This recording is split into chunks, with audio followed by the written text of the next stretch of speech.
నమస్కారం. నా పేరు జన్ను నూతన్ బాబు.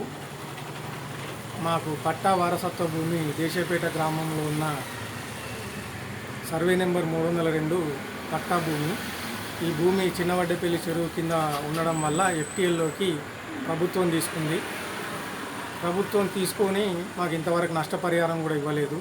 ఇందులోకి ఆక్రమణదారులు వచ్చి ఇళ్ల నిర్మాణం చేస్తుంటే గతంలో కూడా ఫిర్యాదులు ఇవ్వడం జరిగింది. కానీ ఎలాంటి చర్యలు తీసుకోలేదు మున్సిపల్ అధికారులు, ఇరిగేషన్ డిపార్ట్మెంట్ అధికారులు. వాళ్ళని ఎన్నిసార్లు వెళ్ళి అడిగినా కూడా ఇది రెవెన్యూ అధికారులకు సంబంధించింది, మాకు సంబంధించింది కాదు అని చెప్పేసి వితండవాదం చేస్తున్నారు. ఇది కేవలం ఇరిగేషన్ డిపార్ట్మెంటు మరియు మున్సిపల్ శాఖకు సంబంధించిందని ఎంత విన్నవించినా, నా వద్ద ఉన్న పేపర్లు, జీవో కాపీలు, ఆర్డర్ కాపీలు గురించినా కూడా ఇది మాకు పరిధిలోకి రాదు, రెవెన్యూ పరిధిలోకి వస్తుందని చెప్పి నన్ను ఇబ్బందులకు గురి చేసినారు. ఇబ్బందులకు ఇప్పటికి గురి చేస్తున్నారు. ఇప్పుడు రీసెంట్గా మీకు వీడియోలో తెలిపినట్టుగా ఫేస్బుక్లో లైవ్లో పెట్టాను. 2 రూములు రేకుల షెడ్లు వేసినారు ఎఫ్టీఎల్ భూమిలో. అది మా పట్టా వారసత్వ భూమి.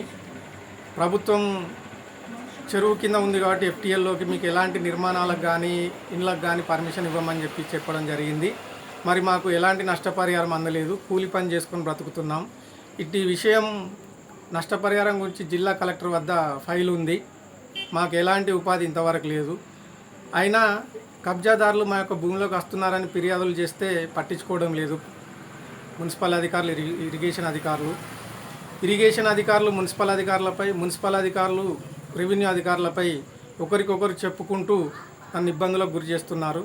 ఈ రోజున ఆక్రమణదారులపై ఎలాంటి చర్యలు తీసుకుంటలేరు, అక్రమంగా నిర్మాణాలు చేస్తున్నారు ఎఫ్టీఎల్ భూమిలో అని చెప్పేసి ఈరోజు ఇంతజార్గంజ్ పోలీస్ స్టేషన్లో సిఐ గారికి ఫిర్యాదు ఇవ్వడం జరిగింది.